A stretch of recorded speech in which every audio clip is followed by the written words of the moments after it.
రామాయణం రాముని ప్రయాణం, రాముని కథ. రామాయణం ఆదికావ్యం. రచయిత వాల్మీకి, ఆది కవి. ప్రపంచంలో మొదటి శ్లోక కవిత రూపొందించిన కవి. నారద మహర్షి రామకథను చిన్నగా చెప్పారు. దేవతల ప్రేరణతో వాల్మీకి దివ్య దృష్టితో మొత్తం రామాయణాన్ని 24,000 శ్లోకాలు, 7 కాండలు, బాల, అయోధ్య, అరణ్య, కిష్కిండ, సుందర, యుద్ధ మరియు ఉత్తరకాండలుగా రచించారు. వాల్మీకి మహర్షి అసలు పేరు రత్నాకరుడు. ముందు జీవనంలో దారిదోపిడీలు, దొంగతనాలు చేస్తూ జనాలను హింసించేవాడు. నారద మహర్షి ఉపదేశంతో రామనామాన్ని జపించి మహాయోగిగా మారి తపశ్శక్తితో వాల్మీకములో కూర్చొని దివ్య జ్ఞానాన్ని పొందాడు. రామాయణ కావ్యాన్ని రచించాడు. ఇది త్రేతాయుగంలో జరిగిన శ్రీరాముడి కథ. రాముడి జననం నుంచి రాజ్యాభిషేకం వరకు ఉన్న మొత్తం ధర్మయాత్రను చెప్పిన గ్రంథం. రామాయణం ఒక మహాప్రస్థానం, ఒక వ్యక్తి జీవితంలో జరిగిన ధార్మిక ప్రయాణం, ప్రపంచానికి ఆదర్శం. రామాయణంలో వాల్మీకి మహర్షి రాముణ్ణి ఒక రాజుగా, వీరుడుగా, ఆదర్శ పురుషుడుగా, నైతిక, ఆధ్యాత్మిక, భౌతిక లక్షణాలను వివరించారు. రామాయణంలోని ప్రధాన విలువలు ధర్మం, బాధ్యతగా మాట నిలబెట్టుకోవడం, కుటుంబ నీతి, నాయకత్వం, రాజధర్మం, గౌరవం, ప్రేమ, నైతికత, భర్త భార్య బంధం, స్నేహశక్తి, చెడుపై మంచి గెలుపు. రాముడు జీవితాన్ని కేవలం ఒక కథగానే కాక దివ్యంగా, నిజ జీవిత మార్గదర్శకంగా చూపారు. ఇప్పటి తరానికి ఇవి personality development, leadership skills, emotional balance, family values, positive life management అంతా నేర్పుతాయి. అపదామపహర్తారం ధాతారం సర్వసంపదాం లోకాభిరామం శ్రీరామం భూయో భూయో నమామ్యహం కూజంతం రామరామేతి మధురం మధురాక్షరం ఆరుహ్య కవితా శాఖం వందే వాల్మీకి కోకిలం. సమస్తమైన ఆపదలను, అరిష్టాలను తొలగించేవాడు, సమస్తమైన సుగుణ సంపదలను ప్రసాదించేవాడు, యావత్ విశ్వానికి ఆనందాన్నిచ్చేవాడు అయిన శ్రీరాముడికి మళ్లీ మళ్లీ నేను నమస్కరిస్తున్నాను. కవిత్వమనే వృక్షంపై కూర్చొని రామ రామ అని మధురంగా మధురాక్షరాలతో కూస్తున్న కోయిల లాంటి వాల్మీకి మహర్షికి నేను నమస్కరిస్తున్నాను అని అర్థం. పూర్వం కోసల దేశానికి రాజధాని అయోధ్య. దానిని స్వయంభూ మను నిర్మించాడని చెప్తారు. తరువాత ఆయన కుమారుడు ఇక్ష్వాకు, అనరణ్యుడు, త్రిసదస్యు, సగరుడు, అసమంజసుడు, అంశుమంతుడు, దిలీపుడు, భగీరథుడు, రఘువు, అజుడు, దశరథుడు, తరువాత శ్రీరాముడు ఆ రాజ్యాన్ని పాలించిన రాజులు. కోసల దేశం ఉత్తర భారతదేశంలో గంగానదీ తీరంపై ఉన్న రాజ్యం. ఎంతో శక్తివంతమైన ధనిక రాజ్యం. అయోధ్య అంటే అజేయం, ఓడించలేనిది అని అర్థం. 12 యోజనాల పొడవు, 3 యోజనాల వెడల్పు, సుమారు 156 నుంచి 180 కిలోమీటర్ల భారీ నగరం. 4 వైపులా రక్షణ గోడలు, ఘనమైన రహదారులు, శోభాయానమై ఇళ్లు, రాజభవనాలు, విద్య, వాణిజ్యం, ధర్మం, సైనిక శక్తి ప్రతి విషయంలో ప్రథమ స్థానంలో ఉన్న నగరం. ప్రజలు ధర్మంగా జీవించేవారు. అబద్ధం, దొంగతనాలు, అన్యాయం, హింస లాంటివి ఉండేవి కావు. పెద్దలను, గురువులను గౌరవించడం సహజ లక్షణంగా ఉండేది. ఇళ్లల్లో కలహాలు, గొడవలు లేవు. స్త్రీ పురుషులిద్దరూ సమాన గౌరవంతో, కుటుంబ ఐక్యతతో, పరస్పర సహాయంతో ఉండేవారు. ప్రతి ఒక్కరూ ఉపాధితో, సుఖజీవనంతో ఉండేవారు. గురుకులాల్లో పిల్లలు విద్య నేర్చుకునేవారు. సంగీతం, నృత్యం, యుద్ధకళలు, వేదాలు ఇవన్నీ ప్రాచుర్యంలో ఉండేవి. ఎక్కడైతే బాహ్య అంతర్శత్రువులు ప్రవేశించలేరో అలాంటి పుణ్య ప్రదేశం అయోధ్య అని చెప్తారు. పెద్ద పెద్ద రహదారులు, చెట్లతో నిండిన వీధులు, నీటి చెరువులు, బావులు, ఉద్యానవనాలు, రత్నాలతో పొదిగిన భవనాలు, ఇళ్లల్లో వైఢూర్యాలతో పొదిగిన మెట్లపై నడిచేవారు ప్రజలు అని చెప్తారు వాల్మీకి మహర్షి. ఇళ్లకు తాళాలు ఉండేవి కాదట. ఇతరుల ధనాన్ని, వస్తువులను ఆశించేవారు కాదు. అయోధ్యలో అందరూ బాధ్యతగా ఉండేవారని చెప్తారు. ఎవరి బాధ్యతను వారు నిర్వర్తిస్తే హక్కు అనే ప్రశ్న లేదు. హక్కుల పోరాటాలు ఉండవు. అయోధ్య బాహ్యంగా అంత అందంగా కనిపిస్తుంటే ప్రజల అంతరంగం మరింత అందంగా, వారి మనసులు ఆత్మ సౌందర్యంతో ఉండేవి. రాజ్య అభ్యుదయానికి కప్పం ఆధారం కాబట్టి ప్రతి ఒక్కరూ బాధ్యతగా రాజుకి కప్పం చెల్లించేవారట. ఇలా సంపూర్ణంగా ధర్మంగా ఉన్న ధనవంతమైన, శాంతిగల, సంపన్న నగరం అయోధ్య. అక్కడ ప్రతి మనిషి సంతోషంగా, భయం లేకుండా గౌరవంగా జీవించేవారు. అయోధ్యను పరిపాలిస్తున్న రాజు దశరథుడు. దశేంద్రియాలను జయించినవాడు, ధర్మ పరిరక్షణుడు, ప్రజలను కన్నతండ్రిలా చూసుకునేవాడు, వేదాంగాల్లో నిష్ణాతుడు. దశరథునికి 3 భార్యలు, కౌసల్య, సుమిత్ర, కైకేయి. అజేయమైన అయోధ్యలో సుఖ సంతోషాలతో ఉన్న దశరథునికి ఒకే ఒక కొరత. తన తర్వాత తన ప్రజలను తనంత ప్రేమగా, ధర్మబద్ధంగా పాలించేందుకు తనకు సంతానం లేదు. తన తర్వాత తన వంశం ముందుకు వెళ్లేదెలా? వృద్ధాప్యంలో ఉన్న దశరథునికి ఈ వేదన భరించరానిదిగా ఉంది. మంత్రి సుమంత్రుణ్ణి పిలిచి ఏదైనా మార్గం చెప్పమని అడుగుతాడు. అంగదేశంలో రోమపాదుడనే మహర్షి ఉన్నాడు. ఆయన కుమారుడు ఋష్యశృంగుడు. గొప్ప తపస్వి, కఠోరమైన బ్రహ్మచర్యంతో అద్భుతమైన శక్తులు కలవాడు. అతను బ్రహ్మగా పుత్రకామేష్టి యాగం చేస్తే సంతానం కలిగే అవకాశం ఉంటుందని చెప్తాడు సుమంత్రుడు. అది విని దశరథుడు ఎంతో సంతోషంతో రోమపాద మహర్షి తన చిన్ననాటి స్నేహితుడు కూడా కావడంతో మంత్రులు, ఋషులు, పండితులతో స్వయంగా అంగదేశం వెళ్తాడు. రోమపాదుడికి తన వేదనను వివరించి శాంతాఋష్యశృంగులను తన రాజ్యానికి పంపమని వేడుకుంటాడు. రాజు కోరిక ధర్మబద్ధం కావడంతో రోమపాద మహర్షి అంగీకరిస్తాడు. శాంతాఋష్యశృంగులు అయోధ్యకు వస్తారు. ముందుగా అశ్వమేధ యాగాన్ని మొదలు పెడతారు. అంటే ఒక అశ్వాన్ని అలంకరించి వదులుతారు. అది 1 సంవత్సరం పాటు రాజ్యాల మీదుగా తిరుగుతుంది. ఎవరైనా ఆ అశ్వాన్ని అడ్డుకుంటే వారితో యుద్ధం చేయాలి. గెలిస్తే ఆ రాజ్యం దశరథుని అధీనంలోనికి వస్తుంది. ఎవరూ అడ్డుకోకపోతే యాగం విజయం సాధించినట్లే. దశరథుని అశ్వం దిగ్విజయంగా తిరిగి వచ్చింది. యాగం అత్యంత ఘనంగా పూర్తయింది. తర్వాత ఋష్యశృంగుని అనుమతితో పుత్రకామేష్టి మొదలు పెడతారు. అత్యద్భుతంగా అన్న సంతర్పణలు, అంతులేని దానాలు. దశరథుడు తన సంపద మొత్తం తన రాజ్య ప్రజలకు, ఋషులకు యాగప్రసాదంగా దానం చేస్తాడని చెప్తారు మహర్షి. ఒక దశలో రోజుకు 1,000,000 బంగారు నాణేలు దానం చేశాడట. ఒక బ్రాహ్మణుడు వచ్చి తనకు అందలేదని అడిగితే ఇక సంపద లేక తన చేతి కడియం తీసి దానంగా ఇస్తాడు. వస్తు వ్యామోహం, ప్రపంచ వ్యామోహం లేని హృదయంలోనే రాముడుంటాడంటారు. యాగం చివరి దశలో యజ్ఞకుండంలో ఎగిసిపడుతున్న అగ్నిశిఖలు నేతిని అందుకుంటుంటే అగ్నిదేవిని నాలుకలా అని అన్నట్లు ఉన్నాయట.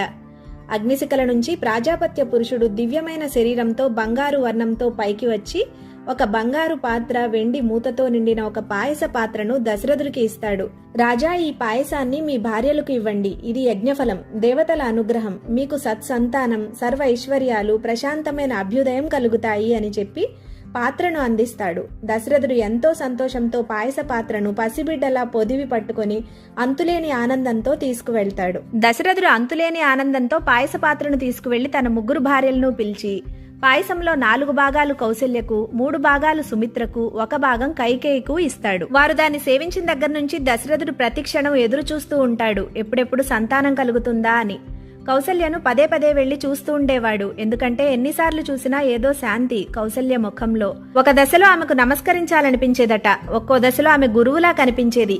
సంవత్సరం గడిచింది. కౌసల్య రాముడికి, సుమిత్ర లక్ష్మణ శత్రుఘ్నులకు, కైక భరతునికి జన్మనిస్తారు. సంతానాన్ని చూసిన దశరథుడు ఆనందంతో నోట మాట రాలేదు. అయోధ్యలో ఎక్కడ చూసినా వేడుకలే. రాజ్య ప్రజలు మరింత సంతోషంతో రాజుకు బదులు ప్రజలే తమ వస్తువులను, ధనాన్ని దానంగా ఇస్తున్నారు. అంత సంతోషం, రాజు మీద అంత ప్రేమ. ప్రతి ఒక్కరూ వెళ్లి ఆ సంతానాన్ని చూస్తూ అలా ఉండిపోతున్నారట. ముఖ్యంగా రాముని చూస్తూ శుభం చెప్తూ స్వస్తి చెప్పాల్సిన వశిష్ఠుడు మొదలగు మహర్షులు కూడా నోట మాట లేక చూస్తూ ఉండిపోతున్నారు. అంతటి అలౌకిక ఆనందం రామదర్శనం. ప్రతి ఒక్కరూ చూసి సంతోషంతో పాటు దివ్య ఆనందాన్ని పొందుతున్నారు కాబట్టి ఆయనకు రామ అని నామకరణం చేశారు. రమయతి ఇతి రామ. ప్రపంచానికి శాంతి, ధర్మం, సంతోషం అందించేవాడు రాముడు.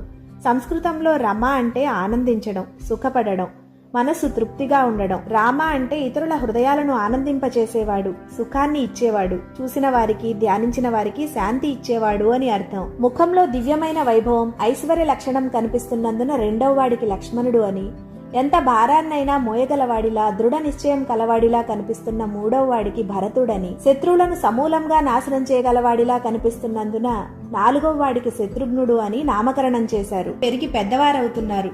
రాముడికి పితృభక్తి, సోదర ప్రేమ, సామాన్య ప్రజలతో కూడా ఎంతో ప్రేమతో మాట్లాడుతాడు. పూర్వ భాషీచ రాఘవ అంటారు వాల్మీకి. అంటే ఎవరితో అయినా ముందు తనే మాట్లాడతాడట. లక్ష్మణుడికి రాముడి మీద అంతులేని ప్రేమ.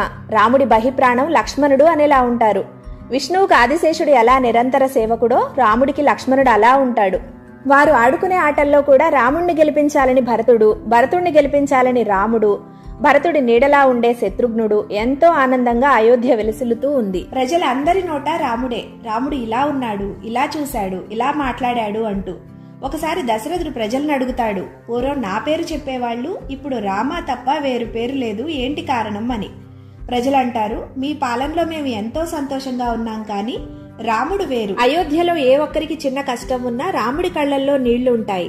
ఏ ఒక్కరికి చిన్న సంతోషం ఉన్నా బిడ్డను చూసి తండ్రి సంతోషంతో పొంగిపోయినట్లు రాముడు పొంగిపోతాడు అని చెప్తారు అయోధ్య ప్రజలు. అది విని దశరథుడు సూర్యవంశంలో అందరినీ మరిపించేలా రాముడు ఉన్నందుకు పొంగిపోతాడు. జగత్ ప్రథమ మంగళం రామ.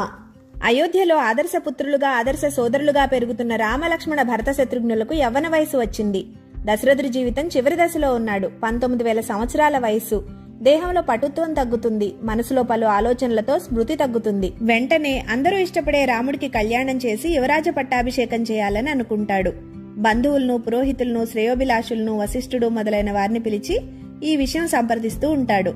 ఇంతలో ద్వారపాలకులు వచ్చి విశ్వామిత్ర మహర్షి వచ్చినట్లు చెప్తారు. ఇంత మంగళకరమైన ఆలోచన చేస్తున్న సమయంలో మహర్షి రాక శుభంగా భావించి సంతోషంతో ఎదురెళ్లి మహర్షిని ఆహ్వానిస్తాడు. విశ్వామిత్రుణ్ణి స్తుతిస్తూ, మీ దర్శనం నాకు అమృతపానంలా ఉంది, నా జన్మ ధన్యం. మీరు ఏ కారణంతో వచ్చినా మిమ్మల్ని సంతృప్తి పరిచేందుకు నేనుంటాను. నేనేం చేయాలో సెలవీయండి అని అడుగుతాడు. అప్పుడు విశ్వామిత్రుడు, నేను లోక కళ్యాణార్థం ఒక యజ్ఞం సంకల్పించాను. అది మహత్తరమైన దేవయజ్ఞం. అది ఎన్నిసార్లు మొదలుపెట్టినా మారీచ సుబాహు అనే రాక్షసులు వారి వికృత చేష్టలతో దానికి విఘ్నం కలిగిస్తున్నారు. వారిని సంహరించేందుకు నాకు ఎవరి సహాయం అవసరం లేదు. కానీ యజ్ఞం అంటే విష్ణు స్వరూపం. ఆ సమయంలో నేను కోపం లాంటి లక్షణాలు చూపించడం, సంహరించడం తగదు. అందుకనే నీ సహాయం కోరుతున్నాను. నీ కుమారుడు రాముణ్ణి నాతో పంపు. రాముడు ఈ కార్యం సాధించగలడు అంటాడు. అది విని గుండె పగిలినట్లవుతుంది దశరథుడికి. వచ్చింది విశ్వామిత్ర మహర్షా లేక యముడా అని ఉన్న చోటే కొప్పకూలిపోతాడు. గద్గర కంఠంతో, మహర్షి, జీవిత సంధ్యాకాల సమయంలో నాకు ఈ బిడ్డలు కలిగారు. రాముడు చాలా చిన్నవాడు. రాక్షసులతో పోరాడే విద్యలు నేను నేర్పించలేదు. రాక్షసులు కామరూపులు మీకు తెలుసు. ప్రత్యక్ష యుద్ధం కాక మాయలతో యుద్ధం చేస్తారు. వారి ముందు నా బిడ్డ ఏపాటి? రాముణ్ణి తీసుకువెళ్లడం అంటే నా ప్రాణం తీసుకువెళ్లినట్లే. మీకు కావాల్సింది యాగ సంరక్షణే కదా. నేనొస్తాను. నా చతురంగ బలాలతో వచ్చి రాక్షసులను ఎదుర్కొంటాను. మీరు మీ యజ్ఞం నిర్విఘ్నంగా చేసుకోండి.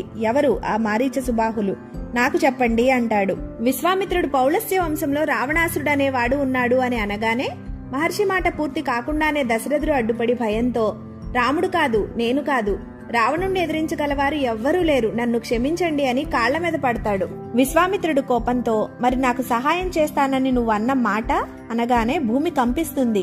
వెంటనే వశిష్ఠుడు దశరథుణ్ణి పిలిచి, రాజా, విశ్వామిత్రుడు శక్తి సామర్థ్యాలకు మీ సహాయం అవసరం లేదు. యజ్ఞం తాను ఎలా అయినా చేయగలడు. దేవతల దగ్గర కూడా లేని అస్త్రాలు ఆయన దగ్గర ఉంటాయి. అంతేకాదు ఎప్పటికప్పుడు కొత్త అస్త్రాలను సృష్టించగలడు. ఆయన సంకల్పం వేరే ఉంటుంది. రాముడికి సమస్త శస్త్రాస్త్ర విద్యలు అందే సమయం ఇది. ధైర్యంగా రాముణ్ణి మహర్షితో పంపండి అని చెప్తాడు. దశరథుడు కుదుటపడి విశ్వామిత్రుడికి నమస్కరించి, మహర్షి, పుత్రవాత్సల్యంతో అలా మాట్లాడాను, నన్ను క్షమించండి, రాముణ్ణి మీతో తీసుకువెళ్ళండి అంటాడు. రాముడితో లక్ష్మణుడు వెళ్తాడు. లక్ష్మణుడు వెళ్లడానికి ఎవరి ప్రమేయమూ లేదు. రాముడు వెళ్తే లక్ష్మణుడు వెళ్తాడు. అలా రామలక్ష్మణులు విశ్వామిత్రునితో వెళ్తారు. రామలక్ష్మణులు విశ్వామిత్ర మహర్షితో నడుస్తూ వెళ్తూ ఉన్నారు. గోవు వెంట కోడె భంగి అంటారు మహర్షి. అంటే ఆవు వెంట కోడె దూడవలే. సాయం సంధ్యా సమయానికి సరయూ నదీ తీరం చేరుకున్నారు. రామలక్ష్మణులను ఆచమనం చేసి రమ్మని పంపుతారు మహర్షి. సరయూ నదీ తీరంలో ఆ సాయంత్రం బల, అతిబల అనే విద్యలను నేర్పిస్తారు. వాటి ఫలితం శత్రువులు మనల్ని గెలవలేరు. యుద్ధంలో శ్రమ తెలియదు, జబ్బులు రావు. ఆ విద్యను లోక కళ్యాణం కోసం ఎలా వినియోగించాలో వివరంగా రామలక్ష్మణులకు చెప్పి ఆ రాత్రి అక్కడే విశ్రమిస్తారు. ఎప్పుడూ పట్టుపరుపులపై తప్ప నేల మీద పడుకోవడం అలవాటు లేని రాజకుమారులు ఆ రాత్రి నేలపై గడ్డి పరుచుకుని సుఖంగా నిద్రపోతారు.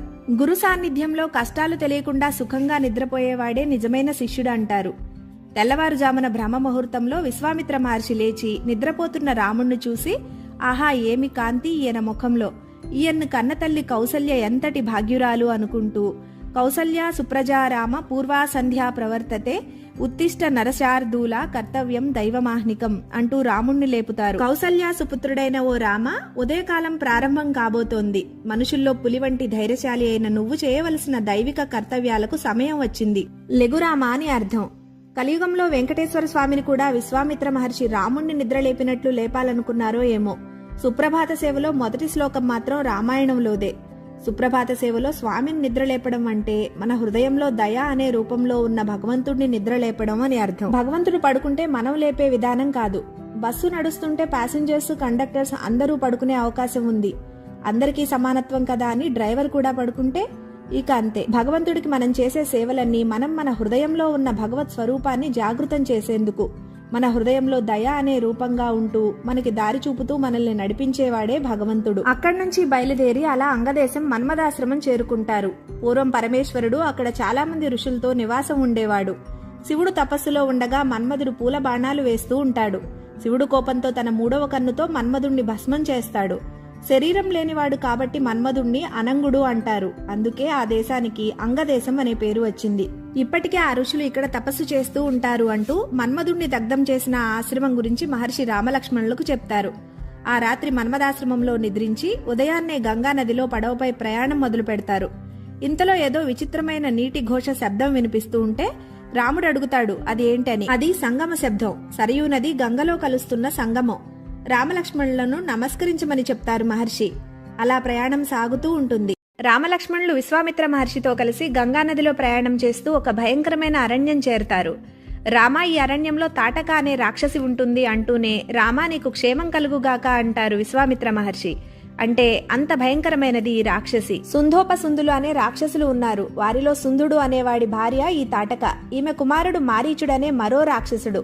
వాడిది ఇంద్రుడి పరాక్రమం. తాటక బ్రహ్మ రాక్షసి. 1000 ఏనుగులు బలం కలది. కామరూపిణి. ఒకవైపు కనిపిస్తూ మరోవైపు యుద్ధం చేస్తుంది అని తాటక గురించి మహర్షి చెప్తుండగానే ఒక భయంకరమైన దుమ్ము లేపుతూ కంటికి కనిపించకుండా రాముడి మీదకి వస్తుంది తాటక. విశ్వామిత్రుడు ఒక భయంకరమైన గర్జన చేయగానే వెనక్కిపోతుంది. వెంటనే దాన్ని వధించు రామా, అది మామూలు రాక్షసి కాదు అని విశ్వామిత్రుడు రాముడికి చెప్తాడు. రాముడు మీ ఆజ్ఞ గురుదేవా, మీరు ఏది చెప్తే అది చేస్తాను అంటూ తాటకని ఎదుర్కొంటాడు.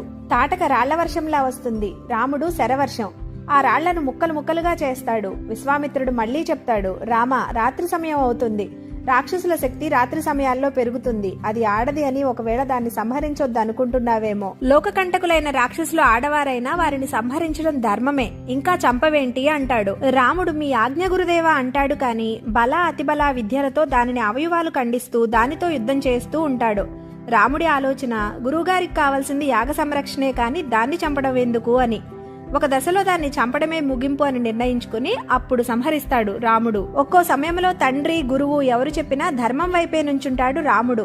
రామో విగ్రహవాన్ ధర్మః అంటారు వాల్మీకి మహర్షి. రాముడు పోతపోసిన ధర్మస్వరూపం. అలా తాటకవధ జరుగుతుంది. తర్వాత సిద్ధాశ్రమం వెళ్తారు. అది విశ్వామిత్ర మహర్షి ఆశ్రమం. పవిత్రమైన వామనమూర్తి పూర్వం అక్కడ నివసించారు. కశ్యప మహర్షి తపస్సు చేసింది అక్కడే. అలాంటి పవిత్రమైన ప్రదేశంలో విశ్వానికి మేలు చేసే విశ్వామిత్ర మహర్షి యజ్ఞం తలపెట్టారు. అలా తాటకవధ జరిగింది. తర్వాత సిద్ధాశ్రమం వెళ్తారు. అది విశ్వామిత్ర మహర్షి ఆశ్రమం. పవిత్రమైన వామనమూర్తి పూర్వం అక్కడ నివసించారు. కశ్యప మహర్షి తపస్సు చేసింది అక్కడే. అలాంటి పవిత్రమైన ప్రదేశంలో విశ్వానికి మేలు చేసే విశ్వామిత్ర మహర్షి యజ్ఞం తలపెట్టారు. మహర్షి చెప్తారు రాముడితో, రామా నేను 7 రోజులు దీక్షలో ఉండి పగలు రాత్రి యజ్ఞం చేస్తాను. మీ బాధ్యత యాగ సంరక్షణ. ఏమాత్రం మీరు ఏమరపాటుగా ఉన్నా మారీచ సుబాహులు రక్త మాంసాలు యజ్ఞకుండంలో వేసి యజ్ఞానికి అంతరాయం కలిగిస్తారు. జాగ్రత్త అని చెప్పి యజ్ఞం మొదలు పెడతారు. రామలక్ష్మణులు యాగశాల చుట్టూ తిరుగుతూ యాగ సంరక్షణ చేస్తూ ఉంటే ఇంతలో మారీచ సుబాహులు వస్తారు. రాముడు తన మానవాస్త్రాన్ని వేయగానే మారీచుడు దూరంగా పోయి ఒక సముద్రంలో పడతాడు. మళ్లీ తిరిగి రాలేదు. రెండోవాడు సుబాహును తన ఆగ్నేయాస్త్రంతో వధిస్తాడు రాముడు. ఇంకా మిగిలిన రాక్షసుల్ని వాయువ్యాస్త్రంతో, మొత్తం రాక్షసులందరినీ ఒకేసారి కుప్పకూలిపోయేలా చేస్తాడు. అలా యాగ సంరక్షణ జరిగి పూర్ణాహుతితో యాగం నిర్విఘ్నంగా ముగుస్తుంది. శ్రీరాఘవం దశరథాత్మజమప్రమేయం సీతాపతిం ఆజానుబాహుం అరవింద దళాయతాక్షం రామం నిశాచర వినాశకరం నమామి. రఘువంశానికి చెందినవాడు, దశరథుని కుమారుడు, అపరిమితమైన శక్తి సామర్థ్యాలు కలవాడు, సీతాదేవి భర్త, దీర్ఘ బాహువులు కలవాడు, కమలదళాల వంటి కన్నులు కలవాడు, రాక్షసులను సంహరించగలవాడు అయిన శ్రీరాముడికి నేను నమస్కరిస్తున్నాను అని అర్థం. విశ్వామిత్ర మహర్షి తలపెట్టిన యజ్ఞం నిర్విఘ్నంగా పూర్తయింది. రాముడు తర్వాత తాము చేయాల్సిన కర్తవ్యం తెలుపమని మహర్షిని అడుగుతాడు. విదేహరాజు జనకుడు స్వయంగా జనకపురిలో ఒక మహత్తరమైన యజ్ఞం తలపెట్టాడు. ఆ యజ్ఞంలో శివధనస్సును దర్శించేందుకు విశ్వామిత్ర మహర్షి ఇతర మహర్షులు వెళ్తున్నారు. రామలక్ష్మణులు కూడా శివధనస్సును దర్శించేందుకు రావాల్సిందిగా మహర్షి చెప్తారు. శివధనస్సును దర్శించడం అంటే సాక్షాత్తు శివుణ్ణి దర్శించడమే. ఆ శివధనస్సు దక్షయజ్ఞం సమయంలో శివుడు స్వయంగా ధరించింది. అందుకే రామలక్ష్మణులు కూడా గురు ఆజ్ఞగా జనకపురికి బయలుదేరతారు. ఆ మార్గమధ్యంలో మహర్షి ఇంద్రవైభవం, ఇంకా క్షీరసాగర మదనం, దేవతలు దానవులు అమృతం కోసం క్షీరసాగరాన్ని మదించటం, వచ్చిన హాలాహలాన్ని మహాత్యాగి అయిన శివుడు లోకశ్రేయస్సు కోసం పానం చేయడం అంతా రామలక్ష్మణులకు వివరిస్తారు. అలా ముందుకు వెళుతూ సోణ నదిని చేరుతారు. భయంకరమైన సుడులతో ప్రవహిస్తున్న ఆ నదిని ఎలా దాటాలో తెలియక రాముడు విశ్వామిత్ర మహర్షిని అడుగుతాడు. గురుదేవ, కొంతమంది ఇటువైపుగా దిగుతున్నారు, కొంతమంది అటుగా దిగిపోతున్నారు. చూడడానికి భయంకరంగా దాటసక్యం కానిదిగా ఉన్న ఈ నదిని సురక్షితంగా దాటాలంటే ఏ వైపుగా దిగాలి అని అడుగుతాడు రాముడు. ఏ యుగంలో అయినా ఒకటే మార్గం. మహర్షులు ఏ దారి అయితే నడిచారో అదే ఉత్తమమైన మార్గం, శ్రేయస్కరం. గమ్యాన్ని చేరుస్తుంది అని మహర్షులు నడిచిన మార్గం చూపుతారు విశ్వామిత్ర మహర్షి. అందరూ సురక్షితంగా సోణ నదిని దాటుతారు. అలా ప్రయాణిస్తూ గంగా తీరం చేరుకుంటారు. గంగను చూపుతూ మహర్షి, రామ, ఇది మీ వంశీయుల భాగ్యం. పూర్వం మీ వంశంలో సగరుని కుమారులు మరణిస్తే వారిని ఉద్ధరించడానికి గంగను భూమి మీదకి తీసుకురావడానికి మీ వంశీయులంతా ప్రయత్నించారు. మీ వంశంలోనే పుట్టిన భగీరథుడు ఘోర తపస్సు చేసి గంగ భూమి మీదకి రావడానికి కారణమయ్యాడు. భూమి మీద పడుతున్న గంగను భరించగల పరమశివుడు తన జటల్లో గంగను ధరించి మనకు ఇలా ప్రసాదించాడు అంటూ గంగావతరణం వివరించారు. రామలక్ష్మణులు, విశ్వామిత్రుడు, ఇతర మహర్షులు శివధనస్సును దర్శించేందుకు జనకపురికి వెళ్తూ ఉంటారు. మార్గమధ్యంలో ఒక నిర్మానుష్యమైన ఆశ్రమం కనిపిస్తుంది. ఎలాంటి శుద్ధి సంస్కారాలు లేకుండా దుమ్ము ధూళితో ఒక భయానక వాతావరణంలా కళ్లకు కనిపిస్తుంది, కానీ మనసుకు మాత్రం ఏదో ప్రశాంతత ఉన్నట్టు అనిపిస్తుంది. అది చూసి రాముడు మహర్షిని అడుగుతాడు, ఎవరిది ఈ ఆశ్రమం, ఎందుకిలా ఉంది అని. మహర్షి ఇలా చెప్తారు, అది ఒక విషాద గాథ. ఇది గౌతమ మహర్షి ఆశ్రమం. న్యాయశాస్త్రాన్ని అందించిన ధర్మజ్ఞుడు, అగ్ని వంటివాడు. ఆయన భార్య అహల్య మహాసాధ్వి, బ్రహ్మదేవుని కుమార్తె. బ్రహ్మ తాను స్వయంగా తయారు చేసుకున్న అపురూప సౌందర్యవతి.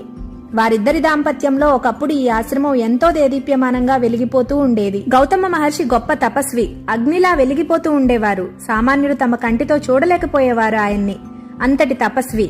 అది చూసి ఇంద్రియాలకు బానిసైన ఇంద్రుడు తన పదవికి ఎక్కడ ముప్పు వస్తుందో అనే భయంతో ఒక దుష్కర్మకు పాల్పడ్డాడు. ఒకరోజు బ్రహ్మ ముహూర్తంలో గౌతమ మహర్షి గంగానదికి స్నానానికని వెళ్తారు.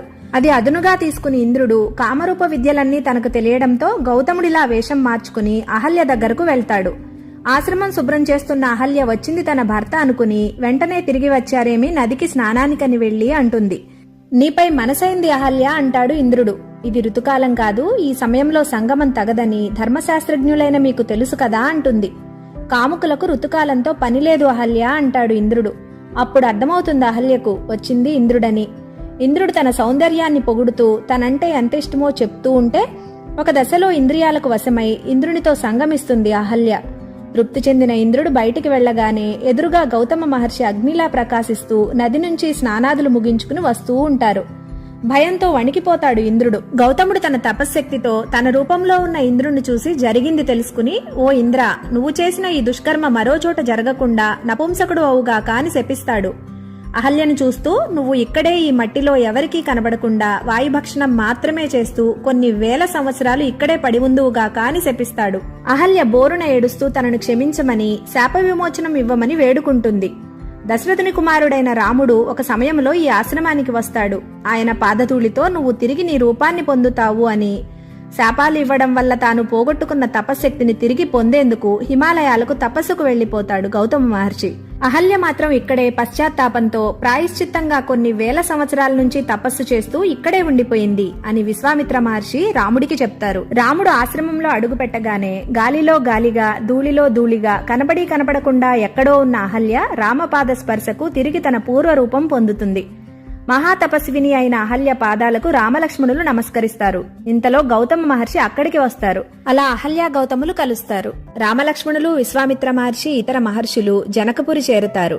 జనకుడు విశ్వామిత్ర మహర్షిని సాదరంగా ఆహ్వానించి మహర్షి పాదాలకు నమస్కరిస్తూ, మీ రాక మా భాగ్యం, నేను చేస్తున్న యజ్ఞం సఫలమైనట్లే అంటూ రామలక్ష్మణులను చూస్తూ, మహర్షి, ఎవరు వీరు, ఎంతో దేదీప్యమానంగా వెలిగిపోతున్న ఈ రాజకుమారులు ఎవరు అని అడుగుతాడు. విశ్వామిత్ర మహర్షి, వీరు అయోధ్యకు రాజైన దశరథుని కుమారులు రామలక్ష్మణులు, శివధనస్సును దర్శించేందుకు వచ్చారు అని చెప్తారు. జనకుడు అందరికీ ఆతిథ్యం ఇచ్చి శివధనస్సును అంతఃపురంలోనికి తెమ్మని తన పరివారానికి చెప్తాడు. వాల్మీకి రామాయణం ప్రకారం 5,000 మంది శివధనస్సును మోసుకుంటూ ఎంతో కష్టపడి తెచ్చి అంతఃపురంలో పెట్టారు. విశ్వామిత్ర మహర్షి రాముణ్ణి చూసి, రామ, ఒకసారి దాన్ని చూడు అని చెప్తారు. దక్షయజ్ఞం ధ్వంసం సమయంలో శివుడు ఆ ధనస్సును స్వయంగా ధరించి తర్వాత దేవతలకు ఇస్తాడు. జనక మహారాజు ఒక మహత్తరమైన యజ్ఞం తలపెట్టినప్పుడు ఆ యజ్ఞం కోసం భూమిని దున్నుతుంటే నాగేటి చాలులో దొరికింది సీత. యజ్ఞం సఫలీకృతం అయ్యాక దేవతలు జనకుడిని ఆశీర్వదిస్తూ వరుణదేవుడు ఆ శివధనస్సును జనకుడికి యజ్ఞఫలంగా ఇస్తాడు. అప్పుడే నిర్ణయించుకుంటాడు జనకుడు, శివానుగ్రహం వల్ల వచ్చిన శివధనస్సు, అదే సమయానికి దొరికిన సీత, ఎవరైతే ఈ శివధనస్సును ఎక్కుపెడతారో వారికే సీతను ఇవ్వాలి అని. శివధనస్సును ఎక్కుపెట్టినవాడు సాక్షాత్తు శివుడే అని విశ్వామిత్రుడు చెప్పగానే రాముడు, సరే గురుదేవా అని గురువుకు నమస్కరించి వెళ్లి శివధనస్సుకు ప్రదక్షిణం చేసి నమస్కరిస్తాడు. శివధనస్సును ఎక్కుపెట్టడం అంటే వెదురుబద్దలా పొడవుగా పెద్దగా ఉన్న ధనుస్సును బలంగా పైకి లేపి నుంచోపెట్టి కింద కొనపై కాలు పెట్టి గట్టిగా నొక్కుతూ పై కొనను ఇంకో చేత్తో పట్టుకుని కిందికి లాగుతూ కింది తాడును పై కొనకు లాగిపెట్టి కట్టాలి. దానినే శివధనుస్సు ఎక్కుపెట్టడం అంటారు. అందరూ కనురెప్ప వేయకుండా రాముణ్ణే చూస్తూ ఉంటారు. జనకుని భార్య సునైనాదేవి అనుకుంటుంది, ఎందరో వచ్చారు, అడుగు కూడా శివధనుస్సును కదపలేకపోయారు. బాణాసురుడు, రావణాసురుడు లాంటి వాళ్ల వల్లే కాలేదు. రాముడేంటి చూడడానికి చిన్న పిల్లాళ్లా ఉన్నాడు, ఇతను ఎక్కుపెట్టడం ఏంటి? అది చూసేందుకు ఇంతమంది జనాలు, ఈ జనక మహారాజుకు సలహాలిచ్చేందుకు కూడా సరైన వారు లేనట్టుందే అనుకుంటుంది.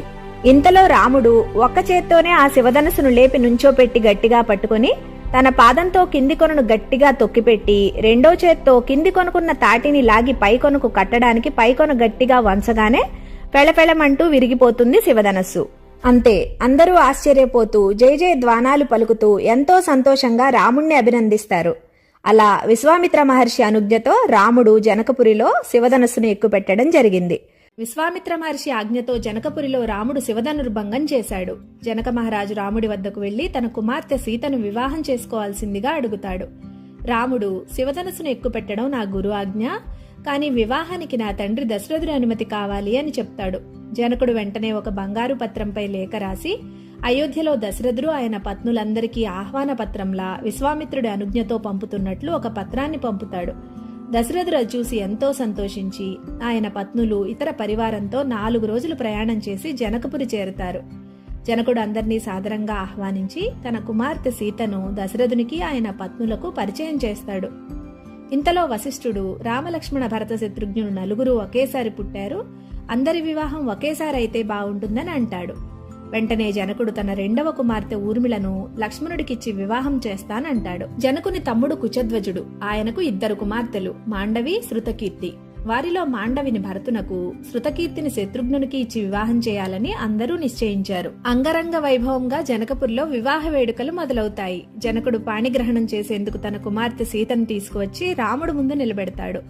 రాముడు ఓ క్షణం కన్ను చెదిరి దిక్కు తెలియక అటు ఇటూ చూస్తుంటాడు. అంతటి సౌందర్యవతి సీత.